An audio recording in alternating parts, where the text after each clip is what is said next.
Welcome back. Thank you so much for staying with us. Let's now look at a story that will interest people concerned with food production, and farmers in Kuru district in Ukambani are now waiting to harvest their first crop under a 3 billion shilling irrigation scheme in a period that proved to be a worthwhile learning experience. But even as they await the anticipated bumper harvest, the real test comes later on in the year when the National Irrigation Board and consultants pull out, leaving the residents to run the scheme. Wikithuki looks at the transformation brought about by the Wikithuki cooperative irrigation scheme.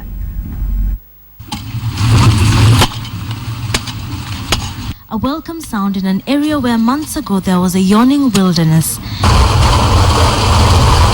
And the River Tana adds to the welcome sound as farmers in the former Vice President's home turf, Kuru district, wind up their day's work. A section are even now waiting to harvest their first crop.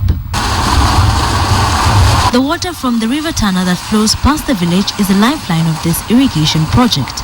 It flows down into the canals, and when the passageways are opened, into the farms, watering the thirsty farms. But this is a recent development. The semi-arid nature of the area meant the crops they planted were likely to wilt in the farms.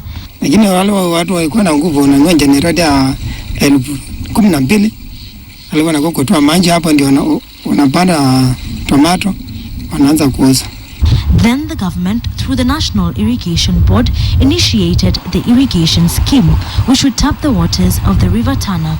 The Mwingi County Council partnered with a local cooperative society to provide 5,000 acres of land. Tumeshakuliwa kwa sababu sehemu kulikuwa kame sana. Wakati tulishikana serikali katuletea maji, sisi tukapeana shamba. And thus began the first irrigation project in Ukambani. The first phase would cover 500 acres, and farmers from the cooperative society would be the first to benefit.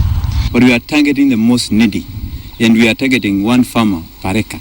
For it to have a meaning economically, we are targeting 1 acre per farmer. So phase 1, we have about 500 farmers that have been identified. The scheme is modeled on the Egyptian desert irrigation scheme, which has taught farmers new production techniques. Once they harvest the crop, the cooperative will help them market it. Tunasema mnapata kama gunia 20, unatoa gunia 5, unaweka nyumbani, hii gunia nyingine 5, unaweza unapata pesa.